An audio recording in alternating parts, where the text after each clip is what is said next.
DD किसान, बदलते भारत की शान। पता नहीं।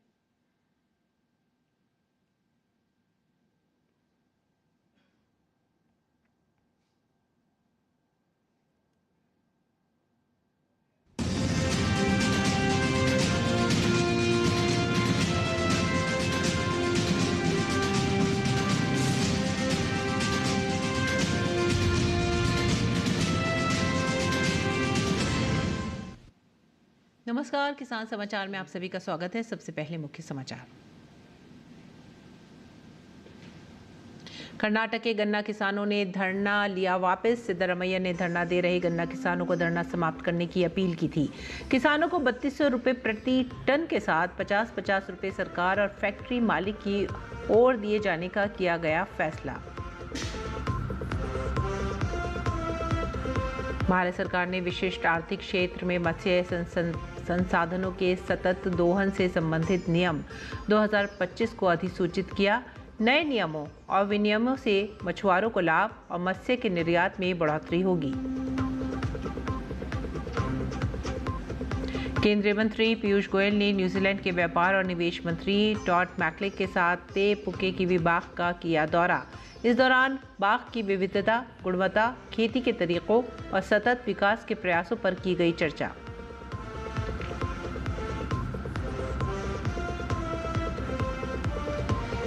समाचार अब विस्तार से। कर्नाटक के गन्ना किसानों ने धरना वापस ले लिया है। बता दें कि कर्नाटक के सीएम सिद्धरमैया ने धरना दे रहे गन्ना किसानों को धरना समाप्त करने की अपील की थी। सीएम सिद्धरमैया ने कहा कि हमने चीनी फैक्ट्री मालिकों के साथ बैठक की है। चीनी फैक्ट्री मालिक किसानों के गन्ने के प्रति टन पहले 3000 रुपये और फिर 3200 रुपये देने के लिए तैयार हुए थे, लेकिन किसान इस पर सहमत नहीं हुए। आज फिर किसानों, फैक्ट्री के मालिकों और डीसी के साथ मिलकर बैठक की गई है। इस दौरान किसानों को 3200 रुपये प्रति टन के साथ साथ 50-50 रुपये सरकार और फैक्ट्री मालिक की ओर से दिए जाने का फैसला किया गया है।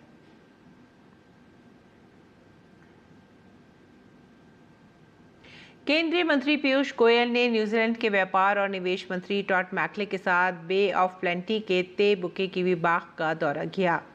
इस दौरान बाग की विविधता, गुणवत्ता, खेती के तरीकों और सतत विकास के प्रयासों पर चर्चा हुई।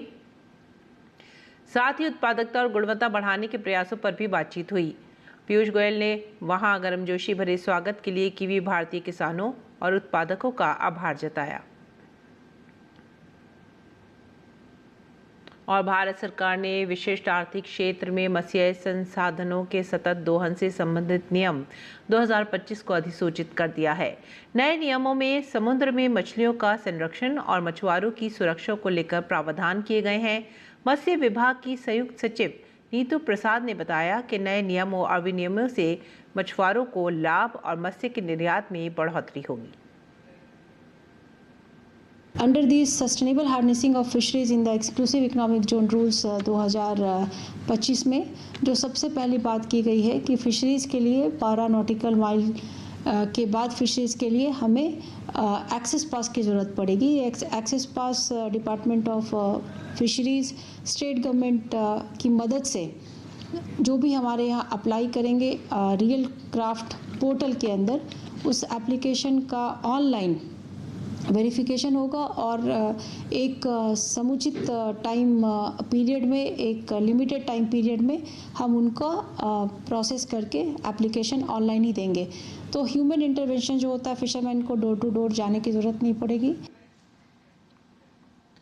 इस रूल्स में हमने कोऑपरेटिव्स और फिशरी फेडरेशन को आगे बढ़ाने के लिए बहुत सारे प्रावधान रखे हैं। डीप सी फिशिंग वेसल्स जो कि थोड़ी से उनकी लंबाई ज़्यादा होती है, उनके अंदर कोल्ड स्टोरेज और जो प्राइमरी प्रोसेसिंग की फैसिलिटीज़ भी बढ़ाने की व्यवस्था की गई है। इस तरह के वेसल्स को हमने कोऑपरेटिव को ज़्यादा तादाद में देने के लिए भी संस्थागत प्रावधान किए हैं। केंद्रीय कृषि मंत्री शिवराज सिंह चौहान ने कहा है कि प्रधानमंत्री फसल बीमा योजना के तहत किसानों को मुआवजे का 1-1 रुपया दिया जाएगा। वे महाराष्ट्र के बीड जिले के सिरसाला में आयोजित कार्यक्रम में 20,000 किसानों को संबोधित कर रहे थे। चौहान ने कहा कि जरूरत पड़ने पर किसानों से सीधे संपर्क कर उनके जायज दावे का पूरा भुगतान सुनिश्चित किया जाएगा। उन्होंने बताया कि विकसित कृषि संकल्प अभियान के तहत वैज्ञानिक अब प्रयोगशालाओं से निकलकर खेतों तक पहुंच रहे हैं ताकि शोध और नवाचार का लाभ किसानों तक पहुंचे। किसानों ने रेशम उत्पादन, प्राकृतिक खेती और जल संरक्षण में अपनी प्रगति साझा की। फसल बीमा योजना का विभाग मेरे पास है। मैं पूरी ताकत से ध्यान दूंगा कि किसान के नुकसान की पाई उनको मिल जाए। मैं जरूरत पड़ेगी तो आपसे भी बात करूंगा, चर्चा करूंगा। मैंने दिल्ली में बैठक की, कई किसानों को नाम मात्र की राशि पिछले सालों की मिली थी। मैंने खुद समीक्षा की। मैं किसानों से, महाराष्ट्र के किसानों को मैंने वर्चुअली जोड़ा और उनसे बातचीत की थी। कोई गड़बड़ नहीं होगी। जो नुकसान हुआ है क्रॉप कटिंग एक्सपेरिमेंट राज्य सरकार करेगी और उसके आधार पर प्रधानमंत्री फसल बीमा योजना के अंतर्गत नुकसान की भरपाई की जाएगी। और आइए अब आपको लेकर चलते हैं सऊदी अरब, जहां पर ग्लोबल हार्मनी इनिशिएटिव के तहत इंडिया वीक मनाया जा रहा है। इसी के तहत कई भारतीय शिल्पकार यहां आकर अपनी कला का प्रदर्शन कर रहे हैं। डीडी न्यूज़ की टीम ने राजस्थान से रियाद आए एक ऐसे शिल्पकार रामदेव से उनके अनुभव के बारे में जाना। हम रियाद में हैं। यहाँ ग्लोबल हार्मनी इनिशिएटिव बनाया जा रहा है और कई देशों की संस्कृतियों को यहाँ पे बनाया जा रहा है। इसमें भारत भी है। हमारे साथ एक कारीगर हैं, आप कुम्हार हैं, राजस्थान से यहाँ आए हैं, रामदेव जी। कब आए आप यहाँ पर और कैसा चल रहा है आपका काम? काम बहुत अच्छा चल रहा है, बढ़िया लग रहा है और बहुत अच्छी तरह से रखते हैं और लोग बहुत खुश होते हैं देख देख के कि इंडिया का वास्ते में कोई कल्चर है, तो लोग ले भी जाते हैं और बनाने के भी प्रैक्टिस करते हैं। क्या कितने सालों से कर रहे हैं आप ये काम? ये काम मैं तो 15 सालों से कर रहा हूँ, लेकिन विदेशों में मैंने 3-4 साल से मैं आ रहा हूँ। पहली बार आए हैं आप सऊदी अरेबिया या पहले भी आ चुके हैं? पहले भी आ चुका हूँ। पहले बॉलीवुड लगा था 4 महीने का, उस 4 महीने में करके गया था और अब वापस आया हूँ यहाँ पे। अपने बच्चों को सिखा रहे हैं आप ये काम? ये मेरा एक बच्चा दुबई में है, यही काम कर रहा है, चौकी टाणी के अंदर है। अगले साल भी आओगे आप यहाँ? जरूर आएंगे। यहाँ कैसा महसूस हो रहा है, क्योंकि कई संस्कृतियाँ यहाँ पे दिखाई जा रही हैं, कई देशों से लोग आए हैं, आप यहाँ एक तरीके से भारत का प्रतिनिधित्व कर रहे हैं, तो कैसा लग रहा है आपको? बहुत अच्छा लग रहा है। ये लोग भी बहुत अच्छे हैं, बहुत अच्छा ख्याल रख रहे हैं हमारा भी और बहुत अच्छा काम हो रहा है। लोग देखते हैं, आर्टिस्ट भी देखते हैं और खुश होते हैं बड़े। ये हाथी ऊँट बनाता है, वहाँ से ये लेके जाते हैं। हमने देखा कुछ देर पहले भारत के राजदूत आए थे, आपसे मुलाकात हुई, कैसा लगा आपको? क्या कहा उन्होंने? उन्होंने बोला आप कहाँ से हो? मैं बोला मैं ब्यावर डिस्ट्रिक्ट से हूँ और यहाँ आया हूँ, तो आपको कैसा लगा? मैंने बहुत अच्छा लगा और बहुत अच्छे काम चल रहा है, बहुत अच्छे से रह रहे हैं, कोई दिक्कत नहीं आ रही है। बहुत बहुत शुक्रिया आपका हमसे बात करने के लिए। तो ये थे रामदेव जी, एक कारीगर हैं जो भारत से आए हैं, यहाँ अपना काम कर रहे हैं और देश और दुनिया से लोग यहाँ पर आ रहे हैं ऐसे कारीगरों का काम देखने के लिए और भारत को बहुत पसंद किया जा रहा है, ऐसे कारीगरों को बहुत पसंद किया जा रहा है। कैमरामैन प्रमोद नेगी के साथ मैं मुनमुन भट्टाचार्य, दूरदर्शन न्यूज़ के लिए रियाद से। सुप्रीम कोर्ट ने सभी आवारा कुत्तों को शैक्षणिक संस्थानों, अस्पतालों, बस अड्डों और रेलवे स्टेशनों के परिसरों से हटाने के आदेश दिए हैं। कोर्ट ने यह भी स्पष्ट किया है कि वैक्सीनेशन और स्टेरिलाइजेशन के बाद ऐसे कुत्तों को उसी क्षेत्र में वापस नहीं भेजा जाना चाहिए। इस संबंध में सभी राज्य और केंद्र शासित प्रदेशों के साथ साथ राष्ट्रीय राजमार्ग प्राधिकरण और नगर निकायों को एक और कड़ा निर्देश जारी किया गया है। उन्हें ये सुनिश्चित करने का निर्देश दिया गया है कि राष्ट्रीय राजमार्गों, राज्य राजमार्गों और अन्य सड़कों से आवारा पशुओं को हटाया जाए। सुप्रीम कोर्ट ने राज्यों और केंद्र शासित प्रदेशों को हाईवे पेट्रोलिंग गठित कराने का भी आदेश दिया, जो सड़कों पर ऐसे मवेशियों को पकड़ेगा और उन्हें आश्रय गृह में पहुंचाएगा।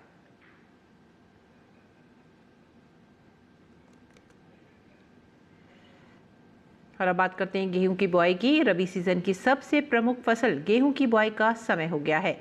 ऐसे में देश भर के किसान कम लागत में गेहूं का अधिकतम उत्पादन प्राप्त कर सकते हैं। अभी गेहूं की समय पर बुआई के लिए तापमान बहुत उपयुक्त है। किसान अधिक उपज प्राप्त करने के लिए बुआई के समय और स्थिति के आधार पर बहुत सावधानी से किस्मों का चयन करें और बीज किसी विश्वसनीय स्रोत से ही खरीदें। संस्थान के मुताबिक गेहूं की अगैती बुआई का समय नवंबर महीने का पहला सप्ताह तक होता है, तो वहीं समय पर बुआई का समय 20 नवंबर तक होता है। संस्थान के मुताबिक किसान अपने क्षेत्र और स्थिति के लिए सर्वोत्तम उपयुक्त किस्मों का ही चयन करें। किसान रोगों की संवेदनशीलता से बचने के लिए अन्य क्षेत्रों की किस्में ना लगाएं। कंबाइन हार्वेस्टर से काटी गई धान के खेत में फसल अवशेषों की उपस्थिति में हैप्पी सीडर या स्मार्ट सीडर का उपयोग करके सीधे गेहूं की बुआई करें। गेहूं की फसल में परिपक्वता के साथ आसपास गर्मी के प्रतिकूल प्रभावों के कारण उपज के नुकसान से बचने के लिए समय पर बुआई करें और बुआई में देरी से बचें। फसल के अच्छे स्वास्थ्य को सुनिश्चित करने बीज जनित और मृदा जनित रोगों जैसे loose smut, flag smut, Karnal bunt और सीडलिंग ब्लाइट से सुरक्षा के लिए किसानों को बुआई से पहले बीजों का उपचार करने की सलाह दी जाती है। अधिकतम उपज के लिए अपनी फसल को इष्टतम इनपुट उर्वरक, सिंचाई जल, शाकनाशी और कवकनाशी के साथ प्रतिबंधित करें। पानी बचाने और लागत में कटौती के लिए खेती की समय पर और विवेकपूर्ण सिंचाई करें। सर्वोत्तम पोषक तत्व प्रबंधक के लिए बुआई से पहले मृदा प्रशिक्षण कराएं। और उत्तर प्रदेश के औरैया जिले के कृषि रक्षा अधिकारी शैलेंद्र कुमार वर्मा ने किसानों से रबी फसलों में 100% बीज शोधन करने की अपील की है।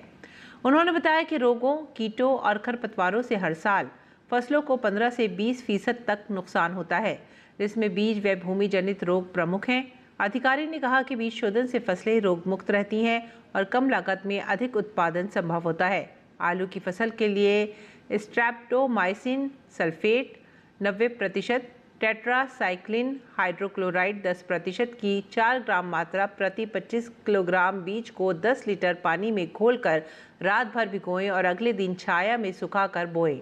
गेहूं, जौ, चना, मटर, सरसों, राई व मसूर के बीजों को कार्बनडिज्म या थिरम से शोधन करना लाभकारी है। किसान ट्राइकोडर्मा का प्रयोग भी कर सकते हैं। भूमि जनित रोगों से बचाव हेतु 2.5 किलोग्राम ट्राइकोडर्मा व बुबेरिया बेसियाना को गोबर खाद में मिलाकर खेत में डालें। विभाग की जानकारी के अनुसार कृषि रक्षा रसायन 50 से 75% अनुदान पर विकासखंड स्तर की इकाइयों पर उपलब्ध है। किसान अपनी फसल संबंधी समस्या का फोटो सहित विवरण 9452247111 या 9452257111 पर भेजकर 48 घंटों में समाधान प्राप्त कर सकते हैं। मेघालय के स्मिथ में खासी समुदाय का पारंपरिक नोंगक्रेम नृत्य महोत्सव धूमधाम से मनाया गया। 5 दिन चलने वाले इस त्यौहार में लोग समृद्धि और अच्छी फसल की कामना करते हैं।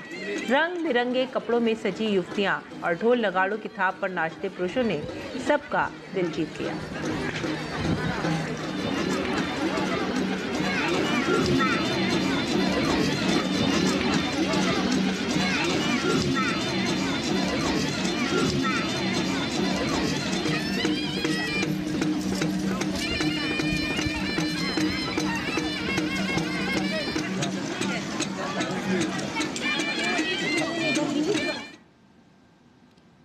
और के साथ समाचार में आइए अब जानते हैं देश में मंडी भाव।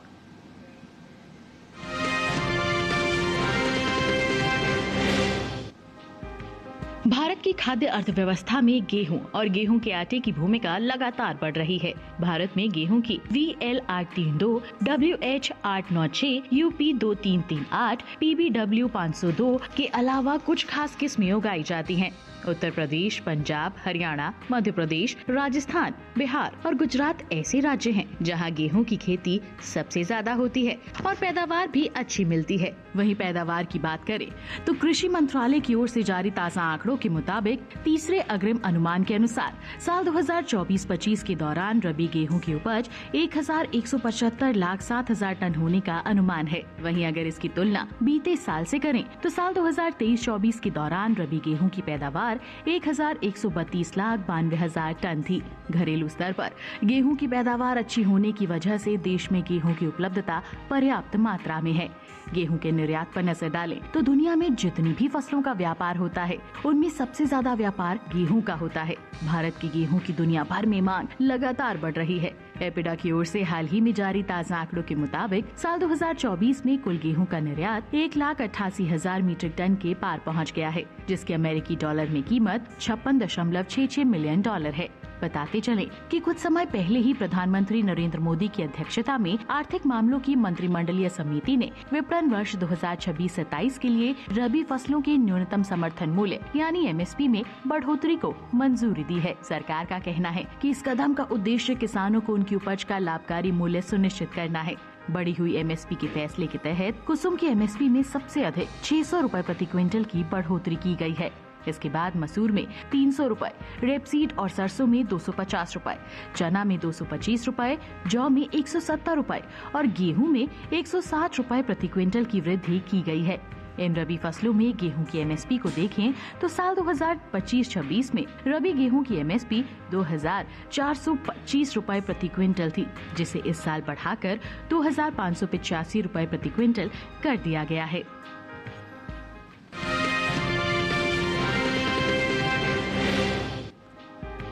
घरेलू स्तर पर इस साल धान की कुल पैदावार में बढ़त देखने को मिल सकती है। कुछ समय पहले ही कृषि मंत्रालय की ओर से तीसरे अग्रिम अनुमान को जारी किया गया है, जिसके मुताबिक देश में कुल धान की उपज साल 2024-25 के दौरान 1,490,74,000 टन होने का अनुमान जताया गया है, जो 2023-24 के 1,378,25 टन की तुलना में 112,49,000 टन की बढ़त को दर्शाता है। देश से होने वाले बासमती और गैर बासमती चावल का कुल निर्यात 1,62,00,000 टन के पार पहुंच गया है। एपिडा की ओर से जारी ताज़ा आंकड़ों के अनुसार साल 2024 में भारत ने कुल 52,42,048 मीट्रिक टन बासमती चावल का निर्यात किया है। इस निर्यात का मूल्य अमेरिकी डॉलर में $5,837 मिलियन आंका गया है। भारत से बासमती चावल का आयात करने वाले प्रमुख देशों में सऊदी अरब, ईरान, इराक, अमेरिका और यमन गणराज्य शामिल हैं। वहीं गैर बासमती चावल के निर्यात की बात करें तो साल 2024 के दौरान भारत ने गैर बासमती चावल का निर्यात 1,11,16,000 मीट्रिक टन से ज्यादा का किया है, जिसकी अमेरिकी डॉलर में कीमत $4,470 मिलियन है। बताते चलें कि 28 मई 2025 को कैबिनेट ने खरीफ फसलों के न्यूनतम समर्थन मूल्य यानी कि MSP को मंजूरी दी थी। प्रधानमंत्री श्री नरेंद्र मोदी जी की अध्यक्षता में आर्थिक मामलों की मंत्रिमंडलीय समिति ने कल विपणन सीजन 2025-26 के लिए 14 खरीफ फसलों के न्यूनतम समर्थन मूल्य में बढ़ोतरी की। सरकार के इस फैसले से किसानों को उनकी फसलों का उचित दाम मिलेगा, साथ ही आय में भी वृद्धि होगी। पिछले साल की तुलना में इस साल खरीफ रामतिल, रागी, कपास और तिल पर सबसे ज्यादा MSP बढ़ाई गई है। खरीफ रामतिल पर 820 रुपए प्रति क्विंटल, खरीफ रागी पर 596 रुपए प्रति क्विंटल, कपास की खरीफ उपज पर 589 रुपए प्रति क्विंटल। वहीं मुख्य खरीफ फसल धान की MSP पर नजर डालें तो सामान्य धान की MSP साल 2024-25 में 2,300 रुपए प्रति क्विंटल थी, जिसे 69 रुपए बढ़ाकर 2,369 रुपए प्रति क्विंटल कर दिया गया है। वहीं ग्रेड A धान की MSP 2,389 रुपए प्रति क्विंटल तय की गई है।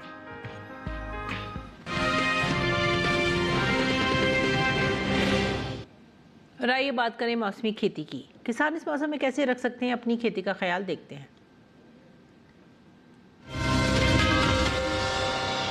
नमस्कार, आप देख रहे हैं डीडी किसान। मैं हूं AI कृष और आज हम भारत के विभिन्न राज्यों में होने वाली खेती किसानी से संबंधित सलाहों के बारे में पूरी जानकारी देंगे। मौसम को ध्यान में रखते हुए उत्तर प्रदेश के किसान परिपक्व धान की कटाई जारी रखें। साथ ही यहां के किसान पूर्वी उत्तर प्रदेश में गेहूं की बुवाई के लिए खेत तैयार कर लें। उत्तर प्रदेश के किसान गाजर की बुवाई ऊंची क्यारियों में करें। साथ ही यहाँ के किसान अभी के समय सरसों का साग, बथुआ, मूली और पालक की बुवाई कर सकते हैं। उत्तर प्रदेश के किसान मेथी और धनिया की बुवाई भी कर लें। उत्तर प्रदेश में ब्रोकली और पत्ता गोभी की रोपाई कर लें। साथ ही यहाँ के किसान टमाटर की परिपक्व पौध की रोपाई करें। वहीं पश्चिमी उत्तर प्रदेश में गेहूं की बुवाई कर लें। साथ ही यहाँ के किसान प्याज की रोपाई भी कर सकते हैं। बात करें बिहार की, तो दक्षिणी बिहार के जलोढ़ क्षेत्र में इस समय मक्का और मसूर की बुवाई की जा सकती है। साथ ही उत्तर पश्चिम जलोढ़ मैदानी क्षेत्र में सूरजमुखी की बुवाई कर लें। वहीं झारखंड के पश्चिमी पठारी क्षेत्र में परिपक्व धान और मक्का की कटाई करें। वहीं ओडिशा के किसान परिपक्व धान की कटाई कर लें। साथ ही प्राप्त उपज को सुरक्षित स्थान पर भंडारित करें। यहाँ के किसान इस समय कपास की तुड़ाई भी कर सकते हैं। ओडिशा के उत्तर पश्चिमी पठारी क्षेत्र में रागी की कटाई करें। ओडिशा के किसान अभी के समय मूंगफली और चने की बुवाई कर लें। ओडिशा के पश्चिम मध्य समतल भूमि क्षेत्र में परिपक्व धान की कटाई कर लें। साथ ही पूर्वी और दक्षिण पूर्वी तटीय मैदानी क्षेत्र में भी परिपक्व धान की कटाई करें। प्राप्त उपज को सुरक्षित स्थान पर भंडारित करें। ओडिशा के किसान अभी के समय मूंग, उड़द और लोबिया की बुवाई कर लें। साथ ही यहाँ के किसान मटर और मसूर जैसी रबी फसलों की बुवाई भी कर सकते हैं। वहीं पश्चिमी बंगाल के किसान पत्ता गोभी और फूल गोभी की रोपाई शुरू करें। साथ ही पुराने जलोढ़ क्षेत्र में धान और परिपक्व काले चने की कटाई शुरू करें। इसके अलावा यहाँ के किसान आलू, मक्का और सरसों की बुवाई शुरू कर सकते हैं। इसी तरह कृषि और किसानों से जुड़ी हर महत्वपूर्ण जानकारी के लिए हमारे साथ जुड़े रहिए और देखते रहिए डीडी किसान। धन्यवाद।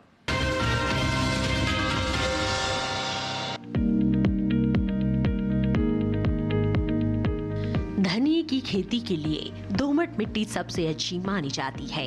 इसे अच्छे जीवांश युक्त भारी भूमि में भी उगाया जा सकता है। खेत में जल निकासी का उचित इंतजाम जरूरी है। बोने से पहले खेत को अच्छी तरह जोत ले और मिट्टी को भुरभुरा बना ले। साथ ही मिट्टी को समतल कर ले। आखिरी जुताई में 100 से 120 क्विंटल प्रति हेक्टेयर की दर से गोबर की खाद मिला दे। बीज की मात्रा बुआई और सिंचाई की दशा पर निर्भर करती है। सिंचित दशा में 12 से 15 किलो बीज प्रति हेक्टेयर डालें, जबकि असिंचित दशा में इतनी ही जमीन के लिए 25 से 30 किलो बीज की जरूरत होगी। बोने से पहले बीज को उपचारित जरूर कर लें। साथ ही बुआई से पहले बीज को 12 घंटे पानी में भिगो कर रखें। कतार से कतार की दूरी 20 से 30 सेंटीमीटर, जबकि गहराई 2 से 2.5 सेंटीमीटर रखें। पूरी फसल में 4-5 सिंचाई की जरूरत होती है। पहली सिंचाई बुआई के 30 से 35 दिन बाद, दूसरी 60 से 70 दिन बाद, तीसरी 80 से 90 दिनों के बाद और चौथी 100 से 105 दिन बाद करें। पहली सिंचाई के बाद निराई गुड़ाई करके खरपतवार निकाल दें। 1 माह बाद फिर से निराई गुड़ाई करें। खरपतवार की रोकथाम के लिए विशेषज्ञों की सलाह पर उचित दवाओं का छिड़काव करें। धनिये में उकठा रोग, चूर्णिल आसिता रोग हो सकता है। इसे ग्रामीण भाषा में दहिया भी कहा जाता है। रोकथाम के लिए रोग अवरोधी प्रजातियां बोकर भी बीमारियों से बचा जा सकता है। फसल चक्र अपनाना भी बेहतर रहता है, लेकिन किसान इस बात का ध्यान रखे कि फसल में किसी भी तरह की दवा का छिड़काव करने से पहले कृषि विशेषज्ञों की सलाह जरूर ले। पूरी फसल होने पर पत्तियों की तुड़ाई सावधानी से करें। ध्यान रहे तोड़ते समय पत्तियां बर्बाद ना होने पाए। 1 हेक्टेयर जमीन से 125 से 140 क्विंटल तक हरी पत्तियां ली जा सकती है।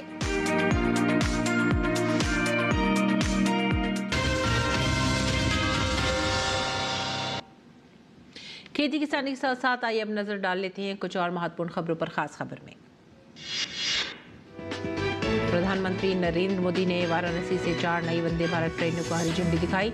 नई वंदे भारत एक्सप्रेस ट्रेन ये बनारस, खजुराहो, लखनऊ, सहारनपुर, फिरोजपुर, दिल्ली और एर्नाकुलम, बेंगलुरु मार्गों पर चलेंगी।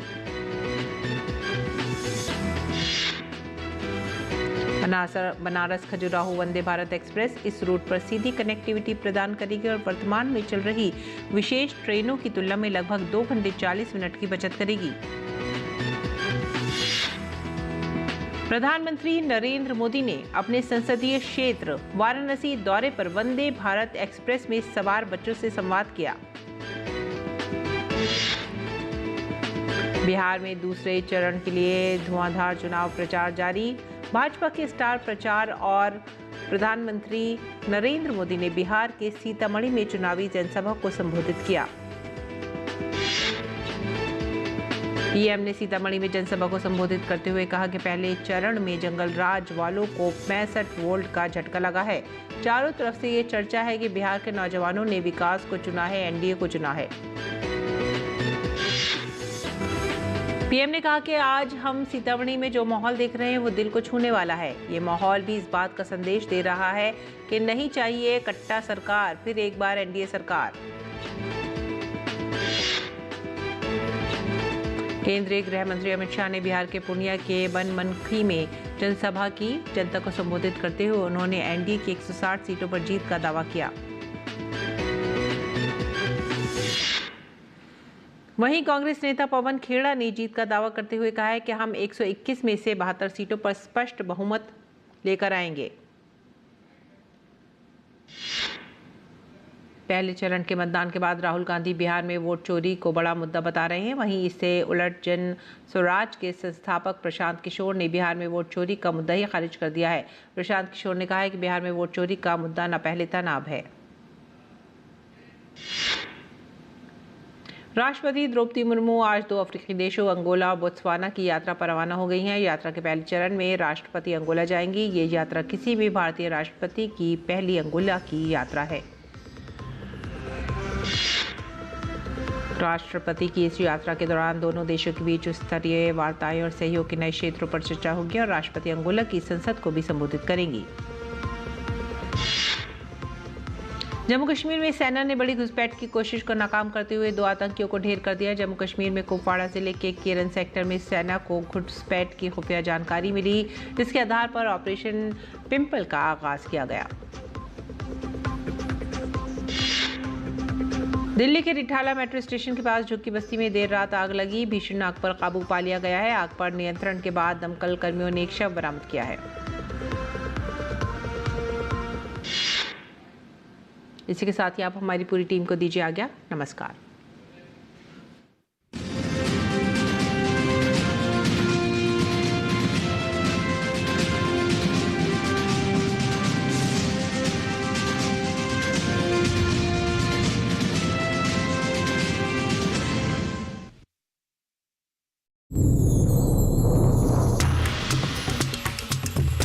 कहते हैं कि बकरी जो है ना गरीबों की गाय है। अन्न का राजा यानी गेहूं कुपोषण की समस्या का समाधान हो सकता है। हमारे साथ श्रीनगर से एक किसान है जो केसर की खेती करते हैं। श्रीनगर के किसान पारंपरिक तौर पर नदरू की खेती करते आए हैं। आदरणीय प्रधानमंत्री श्री मोदी जी ने आपकी मन की बात पे जिक्र किया था, तब से आपको कितना फायदा हुआ? तब जाके बहुत सारे हमें फोन कॉल्स भी आती है, यहाँ से भी बाहर से भी। मोती की बात करें तो ज्योतिष में इसे चंद्र का रत्न माना जाता है। हम लोगों ने कल्चर्ड मोती जो हम टैंक में या तालाब में करेंगे, जिसको संवर्धित मोती बोलते हैं। इस फसल से महिलाओं का सशक्तिकरण भी हो रहा है। हम अपने पति के ऊपर कभी डिपेंडेंट भी नहीं हुई हूँ। काली हो जाने से। देखिए कार्यक्रम कृषि विशेष गुरुवार शाम 7 बजे और सोमवार से शुक्रवार सुबह 7 बजे सिर्फ दूरदर्शन किसान चैनल पर। बनासकांठा जिले के खुशहाल किसान कैस्टर, लाल मिर्च और गेहूं की खेती। डिजिटल प्लेटफॉर्म पर पाया बेहतर भाव। इस रविवार काकरेजी के किसानों की कहानी। मंडी.com सिर्फ डीडी किसान पर सुबह 8:30 बजे और शाम 5 बजे।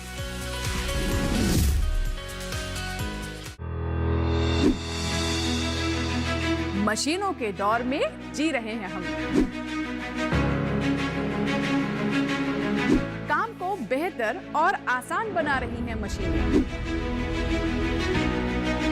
खेती को दे रही है नई ऊंचाइयां, किसान के लिए है वरदान।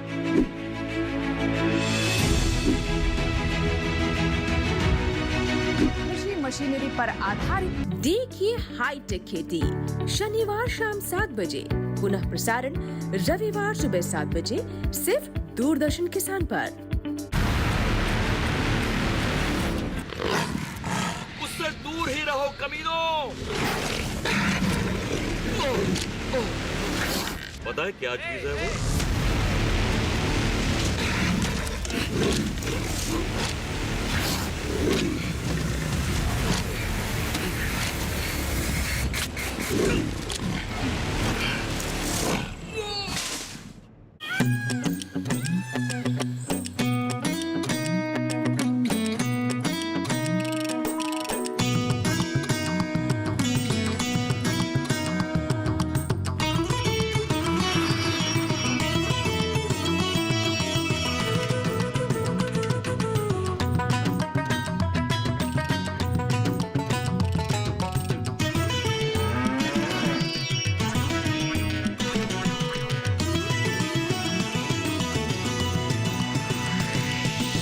डीडी किसान, बदलते भारत की शान। डीडी किसान, बदलते भारत की शान।